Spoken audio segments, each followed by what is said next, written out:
everybody, this is Sarah for Canon Photography 100.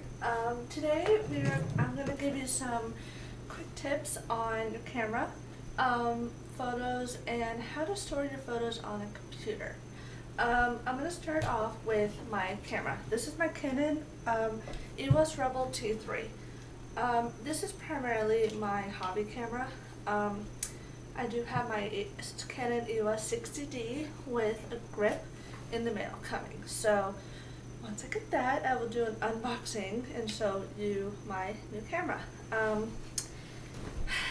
First tip with your camera. You want to make sure when you have your strap that is on securely. You do not want to have a camera when the strap comes off when you're using it and then you wreck breaking your camera. There are a lot of video tutorials on how to put your strap correctly on your camera, which is always good. YouTube, when you're learning photography, has to be the best educational tool you can use. What I do if I'm out and I don't have my Black Rapid strap with me, I wrap my strap multiple times around my wrist. And I hold my camera like this. That way, if I'm taking a picture and if God forbid someone walks into me, I can drop my camera and it's still secure. You don't always have to do that, but it works for me when I'm out. Also, always put a name tag on the bottom of your camera. I just put Sarah S on mine. That way, when I go to class, a lot of the students have the same camera. They know which one's mine, because you don't want to grab the wrong camera and have the different memory cards in it that you lose your camera and your photos. Number 2, always get a lens hood for your camera. Yes, it makes it bulkier, and it's annoying when you try and put it in your camera bag, but it's better to have a lens hood on your camera other than wrecking your lens and you're out $200 to replace it or to fix it. This is a Boyer 58mm lens hood that I got on Amazon for $5. As my hobby camera, $5 on this is enough, but when I get my Canon 60D, I will invest in a bigger lens hood because that one is a little bit more expensive than this one. It also helps keep stray light out of your camera when you're taking pictures. It also protects it. That way, if you're on a table or you need to doing a shoot, you need to put your camera down, you can put it down like this and it won't even touch the lens.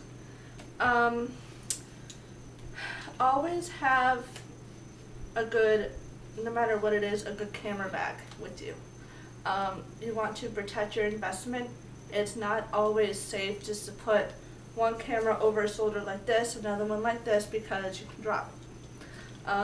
I always have my Think Tank retrospective 3 bag with me. What I do is I just put my 2 lenses in there and I try and fit my body in if I'm using a different camera, which is really helps out. It's expensive, it's like $109 I think.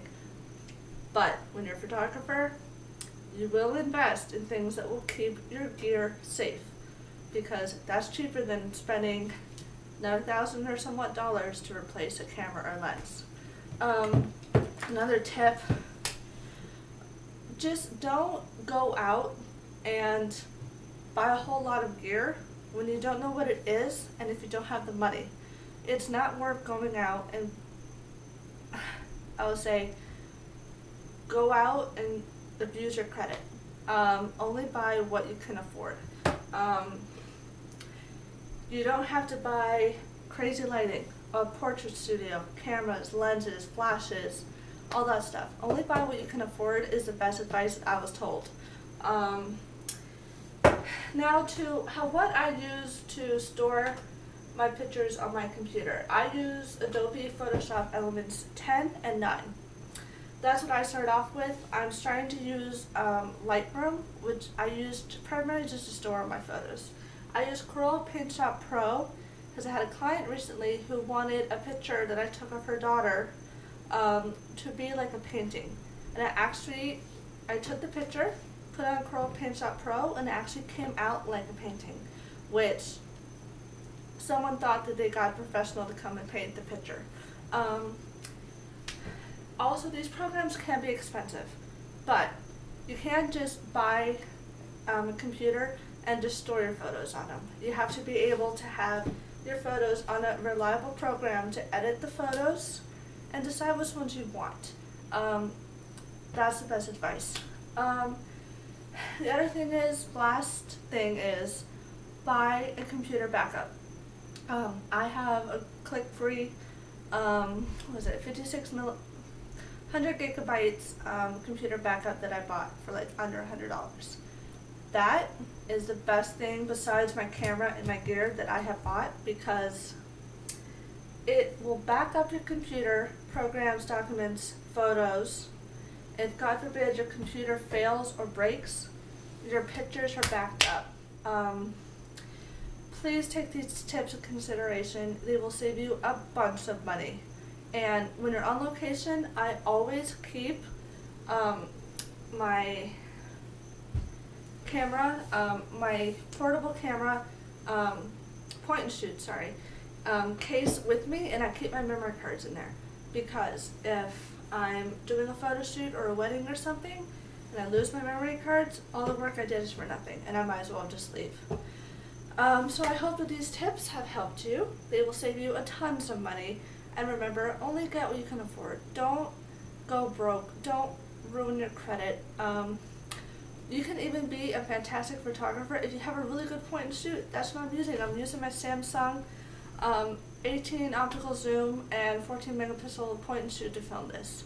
So I hope this helps, and the next video will be what's in my bag. Thanks, bye.